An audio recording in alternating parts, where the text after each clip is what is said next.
વસવાટ કરતા પરપ્રાંતીય અને શંકાસ્પદ વિદેશી નાગરિકોને પકડી પાડવા માટે સુરત પોલીસ દ્વારા વહેલી સવાર સુધી એક મોટું સંયુક્ત સર્ચ ઓપરેશન હાથ ધરવામાં આવ્યું હતું। પોલીસ કમિશનર અનુપમસિંહ ગહેલોતના માર્ગદર્શન હેઠળ ક્રાઇમ બ્રાન્ચ, એસઓજી અને સ્થાનિક પોલીસની ટીમોએ વિવિધ સંવેદનશીલ અને શ્રમિક વિસ્તારોમાં સઘન કોમ્બિંગ કરીને 261 શંકાસ્પદ લોકોને રાઉન્ડ અપ કર્યા હતા, જેમાંથી પ્રાથમિક તપાસ અને ડેટા વેરિફિકેશન અંતે 84 બાંગ્લાદેશી નાગરિકો હોવાનું કન્ફર્મ થયું છે। પશ્ચિમ બંગાળ સરહદના એજન્ટોના માધ્યમથી નકલી દસ્તાવેજો બનાવી ફ્લાઇટ, ટ્રેન અને રોડ માર્ગે સુરત સુધી પહોંચાડવાના આ આંતરરાજ્ય નેટવર્ક, માનવ તસ્કરીની આશંકા અને નાણાકીય વ્યવહારોની પોલીસ અત્યારે ઊંડી તપાસ કરી રહી છે। સુરત શહેરના ઉચ્ચ પોલીસ અધિકારીઓ સહિત ડીસીપી એસ, જોઈન્ટ સેક્ટર અને એડિશનલ સેક્ટર્સ કક્ષાના અધિકારીઓની આગેવાનીમાં બેસ્તાન, ઉધના, પાંડેસરા, પૂણા, રાંદેર, અમરોલી, સચિન, અઠવા, કોસાળ અને ચોક બજાર જેવા વિસ્તારોમાં વહેલી સવાર સુધી સઘન ઓપરેશન હાથ ધરવામાં આવ્યું હતું। ભૂતકાળમાં પણ આ વિસ્તારોમાંથી ગેરકાયદેસર બાંગ્લાદેશી નાગરિકો ઝડપાઈ ચૂક્યા હોવાથી આ વિસ્તારોને કેન્દ્રમાં રાખવામાં આવ્યા હતા। પોલીસે આ ડ્રાઈવ દરમિયાન કુલ 261 શંકાસ્પદ લોકોને અટકાયતમાં લીધા હતા। આખરી પૂછપરછ અને પ્રાથમિક તપાસ બાદ તેમાંથી 84 વ્યક્તિઓ બાંગ્લાદેશી નાગરિક હોવાનું સાબિત થયું છે, જેમાં 34 પુરુષો, 29 મહિલાઓ અને 21 બાળકોનો સમાવેશ થાય છે, જ્યારે બાકીના 160 લોકોના દસ્તાવેજો અને નિવેદનોની ક્રોસ વેરિફિકેશનની કામગીરી હજુ અલગ અલગ ટીમો દ્વારા ચાલુ રાખવામાં આવી છે, જેથી તેમના ભારતમાં પ્રવેશવાના વાસ્તવિક હેતુ સુધી પહોંચી શકાય। પ્રાથમિક પૂછપરછ દરમિયાન ઘૂસણખોરીના આખા નેટવર્કની ચોંકાવનારી મોડસ ઓપરેન્ડીનો ખુલાસો થયો છે। શંકાસ્પદ ઘૂસણખોરો ભારતમાં પ્રવેશવા માટે મુખ્યત્વે પશ્ચિમ બંગાળ સરહદનો ઉપયોગ કરતા હતા। સરહદ ઓળંગીને આવ્યા બાદ ત્યાં સક્રિય એજન્ટોની ટોળકી આ લોકો માટે નકલી ભારતીય દસ્તાવેજો તૈયાર કરી આપતી હતી। પકડાયેલી મહિલાઓમાંથી ઘણી મહિલાઓ હ્યુમન ટ્રાફિકિંગના નેટવર્કમાં સંડોવાયેલી હોવાની આશંકા સેવાઈ રહી છે। આ લોકો ખોટા નામ, સરનામા લખાવીને પોતાની સાચી ઓળખ છુપાવતા હોવાથી તેઓ અગાઉ ભારતના કોઈ રાજ્યમાં ગુનાહિત પ્રવૃત્તિમાં સામેલ હતા કે નહીં તે જાણવા માટે NAFIS, national automated fingerprint identification system ટેકનોલોજીની મદદથી તેમના ફિંગરપ્રિન્ટ મેચ કરવાની પ્રક્રિયા શરૂ કરવામાં આવી છે।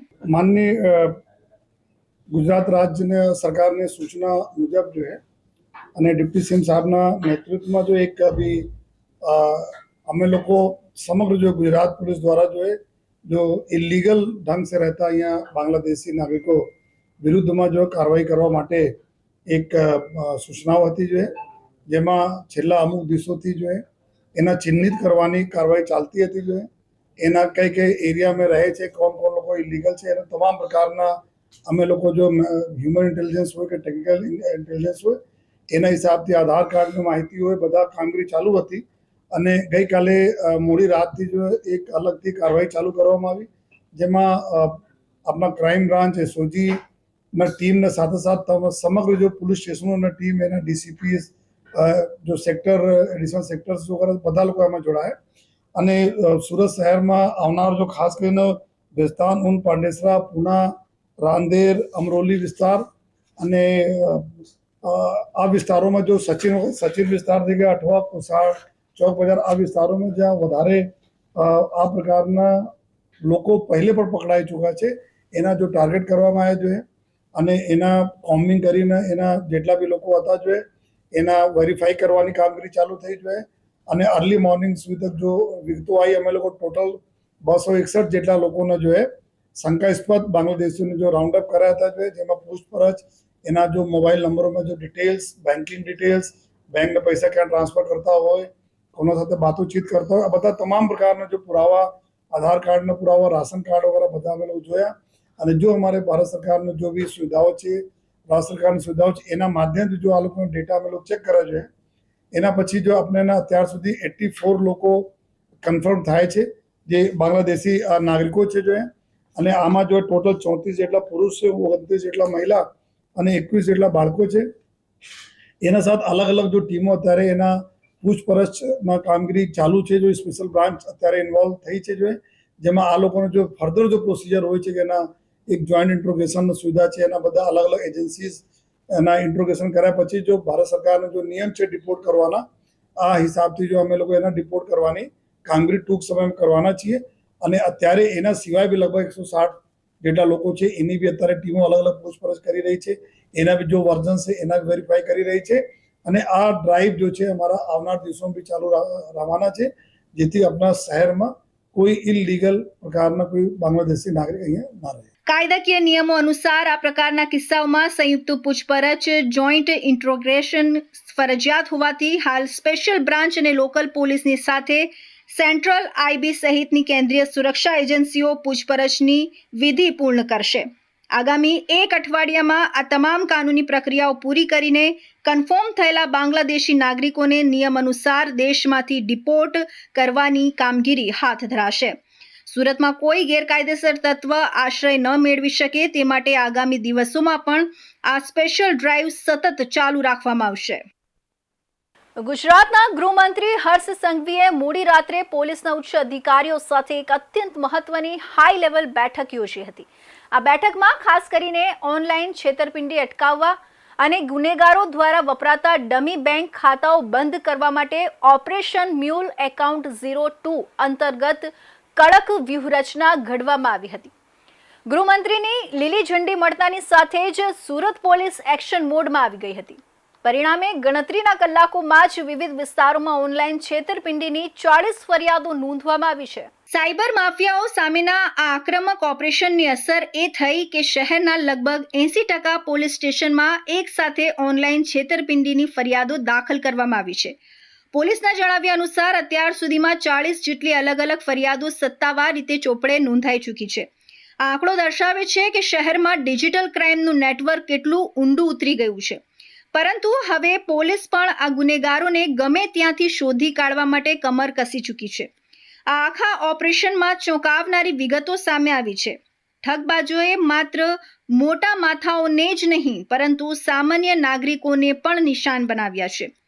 નોંધાયેલી ફરિયાદોમાં નાની ગણાતી 4,000ની રકમથી લઈને છેક 1,52,00,000 સુધીની અધધ રકમની ઓનલાઈન છેતરપિંડી થઈ હોવાનું બહાર આવ્યું છે.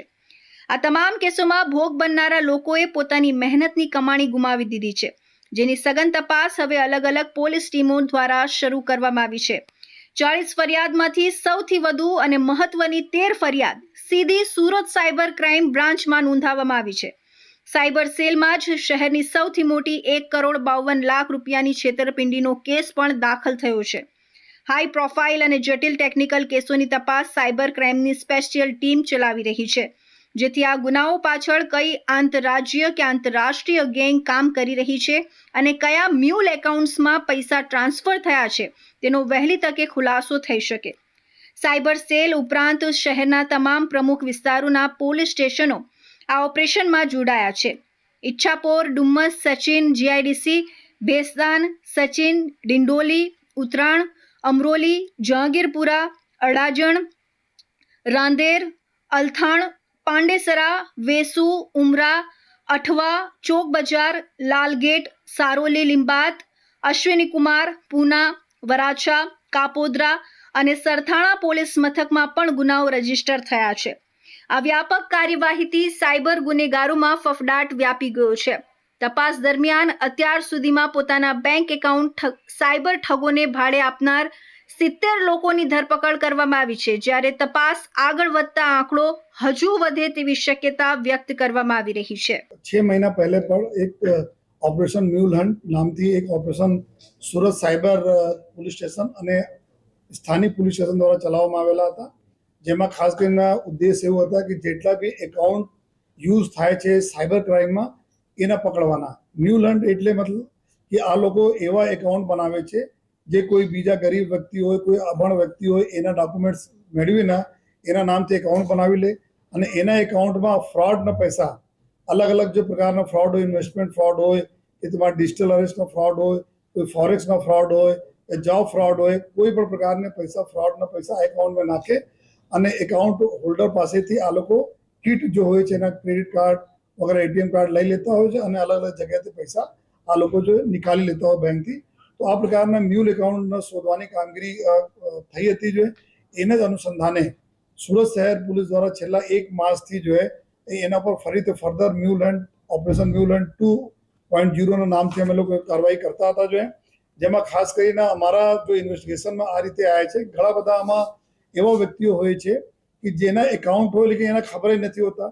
અમુક વ્યક્તિઓ એવા હોય છે કે આ કમિશન ઉપર એકાઉન્ટ આપે છે જો ભૂતકાળમાં અમે લોકો અરેસ્ટ પણ કરેલા છીએ આ લોકોને, જેના નોલેજમાં બધા થઈ રહ્યા છે. અમુક એવા હોય છે કે આ લોકો જો એકાઉન્ટ લઈ લે છે લેકિન બીજાને આપે છે, કોઈ લોન અપાઈ દઈશ તમે, તમારા સરકારી લોન મળશે એના હિસાબથી આ લોકો આપી દેતા હોય અને એમાં આ લોકો ફ્રોડ કરતા હોય. તો ઇન્વોલ્વમેન્ટ ખરેખર એકાઉન્ટ હોલ્ડરના છે કે નહીં એના બારેમાં બહુ જરૂરી હોય છે, જેથી જો ખરેખર જો ગુનેગાર છે એને સજા મળે. પોલીસ તપાસમાં સામે આવ્યું છે કે લોકોને ફસાવવા માટે ઠગબાજો અવનવી ટ્રિક્સ અપનાવી રહ્યા છે, જેમાં ખાસ કરીને અજાણી લિંક્સ મોકલી એપીકે ફાઇલ ડાઉનલોડ કરાવી ફોન હેક કરવા, શેર બજારમાં ટૂંકા સમયમાં બમણી કમાણી કરવાની લાલચ આપવી અને અન્ય લોભામણી ઓફરોનો સમાવેશ થાય છે. ગૃહમંત્રી હર્ષ સંઘવીની રાત્રિની હાઈ લેવલ મીટિંગ બાદ પોલીસ હવે ડિજિટલ પુરાવાઓ એકત્રિત કરીને આ ઓનલાઈન લૂંટારુઓ અને મ્યુલ એકાઉન્ટ ધારકો સુધી પહોંચવા ચક્રો ગતિમાન કર્યા છે. રાજ્યના નાયબ મુખ્યમંત્રી હર્ષભાઈ સંઘવીએ જે રીતે ઓપરેશન મ્યુલ હન્ટ 2.0 લોન્ચ કરવાની વાત કરી હતી, એના 2 દિવસમાં સુરત પોલીસે આ જબરજસ્ત કામગીરી કરી છે. લગભગ 70 જેટલા આરોપીઓ સમગ્ર શહેરમાં ગુના નોંધાયા છે. મ્યુલ હન્ટ એકાઉન્ટને લઈને આ 70 આરોપીઓની ધરપકડ કરવામાં આવી છે.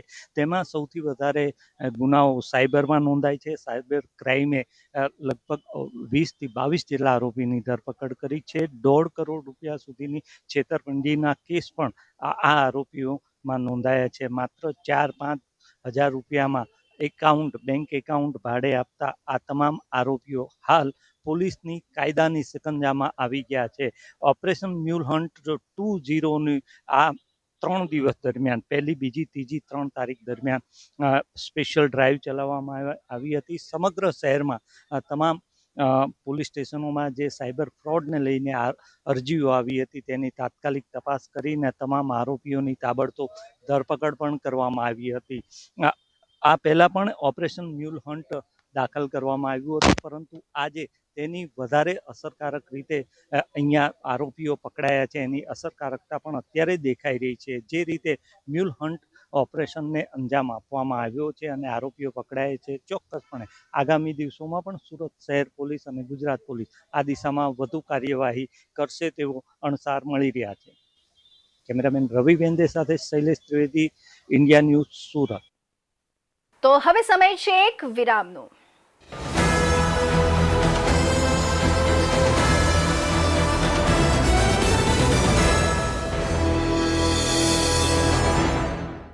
મુદ્દાઓ છે દેશના, પેનલ પર થશે ચર્ચા, વાતમાં થશે સ્પષ્ટ સંવાદ. અમે લાવીએ છીએ તમારા પ્રશ્નોને મંચ પર.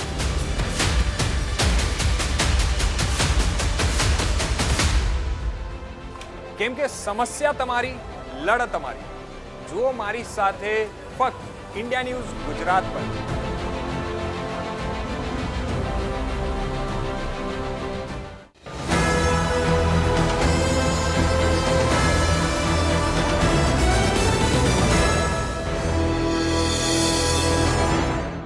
વિરામ બાદ ફરી આપ સૌનું સ્વાગત છે. સુરતમાં ડીઆરઆઈ ડાયરેક્ટોરેટ રેવન્યુ ઇન્ટેલિજન્સની ટીમે દીપડાના ચામડાના ગેરકાયદે વેપારનો પર્દાફાશ કર્યો છે. સોશિયલ મીડિયા પર 1 કરોડ રૂપિયામાં દીપડાનું ચામડું વેચાતું હોવાની વિગતો મળ્યા બાદ ડીઆરઆઈએ હોટેલમાં ટ્રેપ ગોઠવી એક શખ્સને દબોચી લીધો હતો. ત્યારબાદ તપાસમાં અન્ય એકનું નામ ખુલતા તેને પણ પકડી પાડ્યો છે. વન વિભાગની ટીમે દીપડાનું જે ચામડું કબજે કર્યું છે તેના પર બુલેટ એટલે કે ગોળીનું નિશાન પણ જોવા મળ્યું છે. ચામડું અંદાજિત 2 મહિના જૂનું હોવાની શક્યતા છે, જેથી 2 મહિના પહેલા દીપડાનો શિકાર કરાયો હોવાની આશંકા છે. ત્યારે હવે વન વિભાગે આ સમગ્ર રેકેટના મૂળ સુધી પહોંચવા અલગ અલગ દિશામાં તપાસ શરૂ કરી છે. આ ગુનાની મોડસ ઓપરેન્ડી અત્યંત આધુનિક અને ડિજિટલ હતી.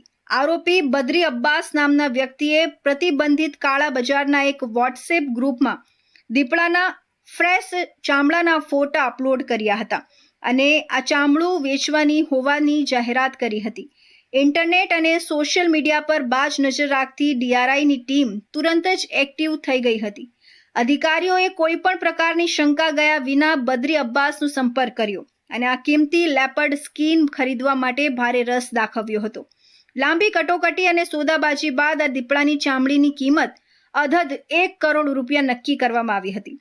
રૂપિયા 1 કરોડની આ મોટી ડીલ પૂરી કરવા માટે આરોપી બદ્રી અબ્બાસે સુરત સ્ટેશન રોડ પર આવેલી હોટલ અલંકારને પસંદ કરી હતી. તે હોટલના રૂમ નંબર 203માં એક ટ્રોલી બેગ અને લાલચુ ઈરાદાઓ સાથે ટ્રોલી બેગમાં દીપડાનું ચામડું સંતાડીને પહોંચી ગયો હતો. તેને અંદાજો પણ ન હતો કે ગ્રાહક તેની રાહ જોઈ રહ્યો છે. તે વાસ્તવમાં ડીઆરઆઈના અધિકારીઓ છે. બદ્રી જેવો જ રૂમમાં પ્રવેશ્યો અને સોદો પાકો કરવા ગયો તે જ સમયે પંચોની હાજરીમાં રેડ પાડીને તેને રંગે હાથ ઝડપી પાડવામાં આવ્યો હતો. તેની ટ્રોલી બેગમાંથી કાયદાકીય પુરાવા વિનાની પ્રતિબંધિત લેપર્ડ સ્કીન જપ્ત કરવામાં આવી હતી. આ કેસની તપાસ હાલ વન વિભાગ દ્વારા કરવામાં આવી રહ્યું છે. અધિકારીઓ એક ચિંતાજનક ટ્રેન્ડ તરફ ઇશારો કર્યો છે. કાયદાકીય પ્રોટોકોલ હેઠળ જ્યારે વન વિભાગને આ કેસ સોંપવામાં આવ્યો ત્યારે ડેપ્યુટી કન્ઝર્વેટર ઓફ ફોરેસ્ટ્સ DCF ધીરજ કુમારના માર્ગદર્શન હેઠળ સુરત વન વિભાગે ઊંડાણપૂર્વકની સઘન પૂછપરછ શરૂ કરી હતી. હોટલમાંથી પકડાયેલા બદ્રી અબ્બાસે વન વિભાગ સમક્ષ કબૂલાત કરી હતી કે તે માત્ર એક મિડલમેન એજન્ટ તરીકે કામ કરતો હતો. આ કિંમતી દીપડાની ચામડું તેને મોઇન હુસેન નામના વ્યક્તિએ વેચવા માટે આપ્યું હતું. આ કડી મળતા જ વન વિભાગે પોલીસ પ્રશાસનની મદદ લઈને ગણતરીના કલાકોમાં મોઇન હુસેનને પણ દબોચી લીધો હતો. डीआरआई की बातमी के साथ मिलके फॉरेस्ट डिपार्टमेंट ने 2 लोगों को पकड़ा है. उन लोगों के पास जो एक लेपर्ड की खाल मिली है.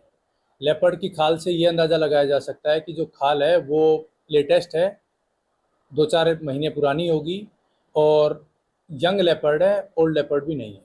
तो ये जो खाल थी ये मोहिनी हुसैन नाम का एक शख्स है उसके पास से बरामद हुई है बातमी के अकॉर्डिंग. हाँ, खाल को देखने से ये लग रहा है कि उसका जो निकालने का तरीका था वो प्रोफेशनल है. जो आंखें हैं वो बिल्कुल क्लियर कट डिमार्केटेड हैं. जो ऐसे नहीं लग रहा है कि कोई नो सीखे आदमी ने उनको काटा है. तो इसलिए और दूसरी बात, ना खाल के साथ में हमें कोई नख मिला है, ना ही कोई हड्डी मिली है, ना ही उसका और अवशेष कुछ मिले हैं. तो इसलिए डाउट ये लगता है कि कहीं ये कोई संगठित अपराध तो नहीं है. इसमें जो प्राथमिक पूछताछ है उसमें उन्होंने तो जहाँ तक हमें लग रहा है कि वो झूठी बोल रहे हैं कि उसमें बोल रहे हैं कि घर से मिली है, उनके फादर की किसी अलमारी में मिली है. लेकिन 15 साल पुरानी वो बोल रहे हैं, लेकिन 15 साल पुरानी खाल दिख नहीं रही है. खाल बिल्कुल लेटेस्ट लग रही है और उसको हमें अभी एनालिसिस के लिए WII भेजेंगे तो ये भी प्रूव हो जाएगा कितनी पुरानी खाल है और वो कितने जो एनिमल है वो कितनी एज और उसका क्या साइज था. આ કેસમાં સૌથી ગંભીર અને ચોંકાવનારો વળાંક ત્યારે આવ્યો જ્યારે વન વિભાગે લેપર્ડ સ્કીનનું બારીકાઈથી નિરીક્ષણ કર્યું. ચામડાની સપાટી પર બુલેટ એટલે કે ગોળી વાગ્યાના નિશાન મળી આવ્યા છે, જે સાબિત કરે છે કે દીપડા પર ફાયરિંગ કરીને તેની હત્યા કરાઈ છે.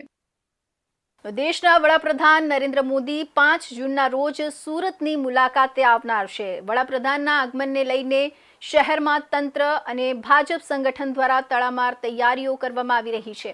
કાર્યક્રમના મુખ્ય સ્થળ ઇન્ડોર સ્ટેડિયમ ખાતે મંચ નિર્માણથી લઈને સુરક્ષા અને બેઠક વ્યવસ્થા સુધીની કામગીરીને આખરી ઓપ અપાઈ રહ્યો છે.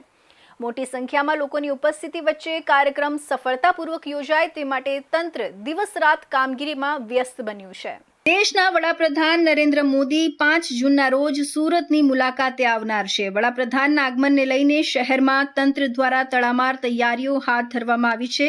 ખાસ કરીને કાર્યક્રમના મુખ્ય સ્થળ તરીકે પસંદ કરાયેલા ઇન્ડોર સ્ટેડિયમ ખાતે તૈયારીઓને આખરી ઓપ આપવામાં આવી રહ્યો છે. સ્ટેડિયમ પરિસરમાં મંચ નિર્માણ, બેઠક વ્યવસ્થા, સુરક્ષા વ્યવસ્થા તેમજ અન્ય જરૂરી સુવિધાઓ ઊભી કરવાની કામગીરી યુદ્ધના ધોરણે ચાલી રહી છે. કાર્યક્રમમાં મોટી સંખ્યામાં લોકો ઉપસ્થિત રહે તેવી સંભાવનાને ધ્યાનમાં રાખીને તંત્ર દ્વારા વિશેષ આયોજન કરવામાં આવ્યું છે. વડાપ્રધાનના કાર્યક્રમને લઈ પોલીસ, જિલ્લા વહીવટી તંત્ર અને વિવિધ વિભાગોના અધિકારીઓ સતત દેખરેખ રાખી રહ્યા છે.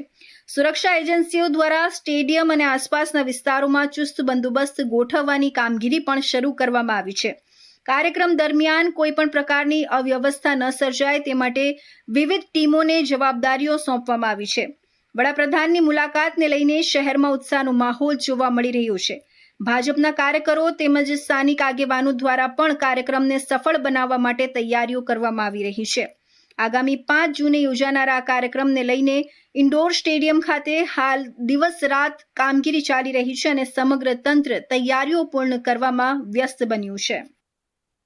સુરત શહેરમાં મહિલાઓની સુરક્ષા સામે પડકાર ફેંકનારા અને સ્પોર્ટ્સ બાઇક પર સવાર થઈને પર્સ તેમજ મોબાઈલ સ્નેચિંગના 50થી વધુ ગુના આચરીને ગુનાખોરીની હાફ સેન્ચુરી વટાવનાર કુખ્યાત આરોપી શોએબ ખાન ઉર્ફે શોએબ લાલ રઈસ ખાન પઠાણને સુરત શહેર ક્રાઇમ બ્રાન્ચે ઝડપી પાડ્યો છે. આ રીડા ગુનેગારે તાજેતરમાં જ ડિંડોલી વિસ્તારના ભેસ્તાન આવાસમાં હાથમાં ધારદાર જેવા હથિયારો લહેરાવી અભદ્ર ભાષાનો ઉપયોગ કરી સ્થાનિકોમાં ડર ફેલાવવા માટે એક સોશિયલ મીડિયા વિડીયો વાયરલ કર્યો હતો. સુરત ક્રાઇમ બ્રાન્ચની એન્ટી એક્સટોર્શન ટીમે બાતમીના આધારે સુભાષનગર સામે આવેલા રિવરફ્રન્ટ પરથી આરોપીને દબોચી લીધો છે અને તેની ધરપકડ સાથે સ્નેચિંગના વધુ 6 મોટા ગુનાઓનો પર્દાફાશ થયો છે. પોલીસને પ્રાથમિક પૂછપરછમાં આરોપી શોએબે ચોંકાવનારા ખુલાસા કર્યા છે. તે પોતાની યામાહા R15M સ્પોર્ટ્સ બાઇકનો ઉપયોગ કરીને રસ્તા પરથી પસાર થતી એકલી મહિલાઓને ટાર્ગેટ બનાવતો હતો. બાઇકની તેજ ગતિના કારણે તે ક્ષણભરમાં પર્સ કે મોબાઈલ ઝૂંટવીને રફુચક્કર થઈ જતો હતો. સુરતમાં સ્નેચિંગની વારંવાર ઘટનાઓને અંજામ આપ્યા બાદ તે ચોરીનો મુદ્દામાલ સગેવગે કરવા અને વેચવા માટે સીધો મહારાષ્ટ્ર અથવા અજમેર ભાગી જતો હતો. અજમેરમાં દરગાહ પર સમય પસાર કરીને તે પોલીસની નજરથી બચવાનો પ્રયાસ કરતો હતો અને મામલો શાંત પડતા જ ફરી સુરત આવીને ગુનાખોરી આચરતો હતો. ડિંડોલી પોલીસ સ્ટેશનની હદમાં ભેસ્તાન આવાસ ખાતે શોએબે હાથમાં ઘાતક હથિયાર લઈને ભય અને આતંકનો માહોલ ઊભો કરતો વિડીયો પણ બનાવ્યો હતો. આ વાયરલ વિડીયો અંગે આરોપીએ કબૂલાત કરી છે કે તે અવારનવાર ગુના કરવાની ટેવવાળો છે.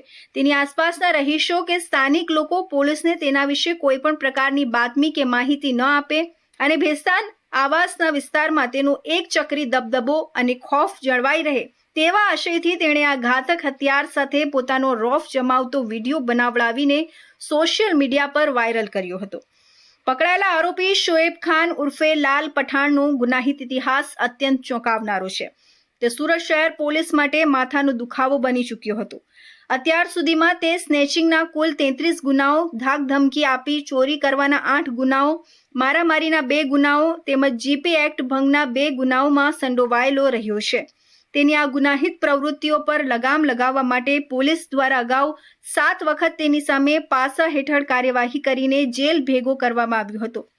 આશ્ચર્યની વાત એ છે કે માત્ર 2 મહિના પહેલા જ તે પાસાની સજા કાપીને જેલમાંથી મુક્ત થયો હતો અને બહાર આવતાની સાથે જ તેણે ફરીથી સ્નેચિંગના ગુના આચરવાનું શરૂ કરી દીધું હતું. સુરત ક્રાઇમ બ્રાન્ચના પોલીસ ઇન્સ્પેક્ટર H.A. સિંધા દ્વારા એક બાતમી મળી હતી કે 2 માસ અગાઉ જ તે મોબાઈલ સ્નેચિંગ, પર્સ સ્નેચિંગ અને પાસામાંથી છૂટેલો શોએબ ઉર્ફે લાલ રઈસ ખાન પઠાણ જે ભેસ્તાન આવાસમાં રહે છે અને પર્સ સ્નેચિંગ, મોબાઈલ સ્નેચિંગના અગાઉ 47 જેટલા ગુનાઓમાં પકડાયેલો છે. આ ઇસમ છૂટ્યો છે અને ફરીથી એને 3 થી 4 અલગ અલગ જગ્યાએ પર્સ સ્નેચિંગ અને મોબાઈલ સ્નેચિંગ કર્યા છે.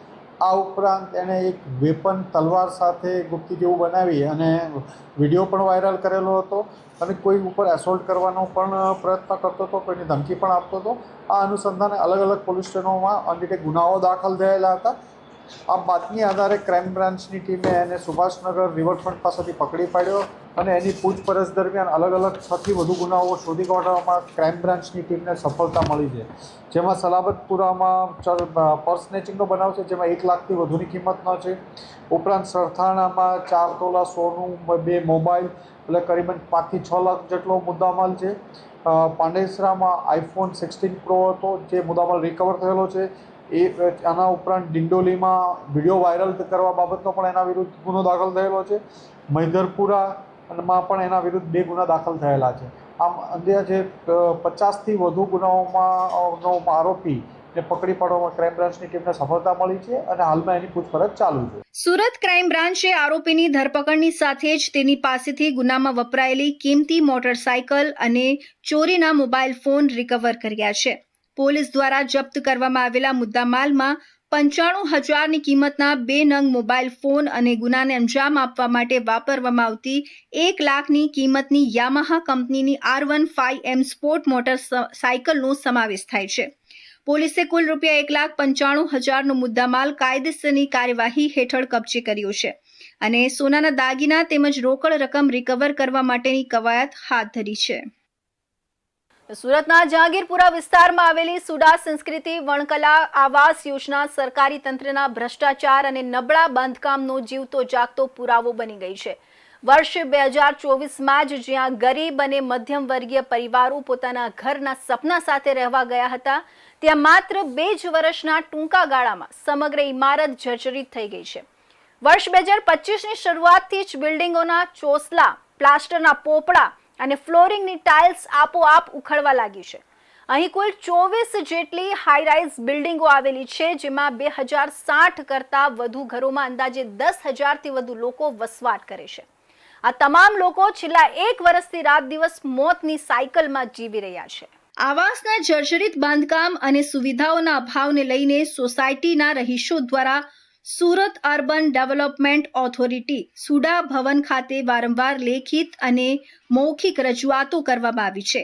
સુડા આવાસના રહીશોનો આક્ષેપ છે કે જ્યારે તેઓ પોતાની વ્યાજબી માંગણીઓ અને જીવના જોખમ અંગે સુડા ભવનમાં રજૂઆત કરવા જાય છે, ત્યારે અધિકારીઓ સાંભળવાના બદલે ધમકાવે છે. આ આવાસ યોજના માત્ર અંદરથી જ જર્જરિત નથી, પરંતુ બહારથી પણ રહીશો માટે મોતના કૂવા સમાન સાબિત થઈ રહી છે. આ સુડા આવાસ સીધો સ્ટેટ અથવા નેશનલ હાઈવેને ટચ કરીને બનાવવામાં આવ્યો છે. હાઈવે પર વાહનોની ગતિ તેજ હોય છે, તેમ છતાં સર્વિસ રોડ કે યોગ્ય ડાયવર્ઝનના અભાવે હાઈવે પરથી રોંગ સાઈડમાં ધસમસતા વાહનો સોસાયટીના ગેટ પાસે આવી ચડે છે, જેના કારણે અહીં વારંવાર નાના મોટા અકસ્માતો સર્જાય છે. આ રોડ સેફટી અંગે પણ વારંવાર તંત્રને જગાડવાનો પ્રયાસ કરાયો છે, પણ સુડા એન્જિનિયરો અને કોન્ટ્રાક્ટરો આ કાળા કાન કરી રહ્યા છે. સુડા સંસ્કૃતિ વર્ણકલા જહાંગીરપુરાના રહેવાસીઓ છે. અમે ઘણીવાર અહીંયા પરાગ સરને કમ્પ્લેનો કરી છે, મૌખિકમાં અને લેખિતમાં બંને કમ્પ્લેનો કરી છે, પણ આજ દિન સુધી અમારે ત્યાં કોઈ સોલ્યુશન આવ્યું નથી. અમારે ત્યાં ગેસની પ્રોબ્લેમ હતી, એ પણ અમે લોકોએ જાતે કરીને કરાવ્યું છે. ઇવન પાણીની સમસ્યા છે, ગાર્ડનની સમસ્યા છે, ફ્લોરિંગમાં પ્રોબ્લેમ છે, બધા ફ્લોરિંગ નીકળી ગયા છે બધી જ બિલ્ડિંગમાં. ઇવન અમારું જે પણ રેસિડેન્સી અમારી છે હાઈવે ટચ લાગે છે, રોંગ સાઈડ બધા વાહનો આવે છે, એક્સિડન્ટો થાય છે. ઘણીવાર રજૂઆત કરતાં પણ અમને કોઈ ઉકેલ મળ્યો નથી. અમે અહીંયા રજૂઆત કરીએ છીએ તો અમને જેલમાં નાખી દેવાની ધમકીઓ મળે છે. તો અમારે સોલ્યુશન કોની પાસે લેવા જવું? ચોમાસું નજીક આવી રહ્યું છે, ત્યારે જર્જરિત બિલ્ડિંગોના કારણે સ્થાનિકોમાં ફફડાટ વ્યાપી ગયો છે. ટાઇલ્સ અને સીલિંગના પોપડા ગમે ત્યારે નિર્દોષ બાળકો કે વૃદ્ધો પર પડી શકે છે. રહીશોનો એક જ સવાલ છે કે જો અહીં કોઈ મોટી દુર્ઘટના ઘટે અને કોઈનો જીવ જાય તો તેની જવાબદારી કોની રહેશે? શું તંત્ર કોઈ મોટી હોનારત થાય તેની રાહ જોઈ રહ્યું છે? હાલ તો જહાંગીરપુરાના 10,000 લોકો ન્યાય માટે અને પોતાના આશરાને બચાવવા માટે લડત ચલાવી રહ્યા છે. તો આ હતા ઇન્ડિયા ન્યૂઝ ગુજરાતના ખાસ બુલેટિન, આપણું સુરતના મહત્વના સમાચાર. નવા સમાચાર સાથે ફરી મળીશું. ત્યાં સુધી જોતા રહેજો ઇન્ડિયા.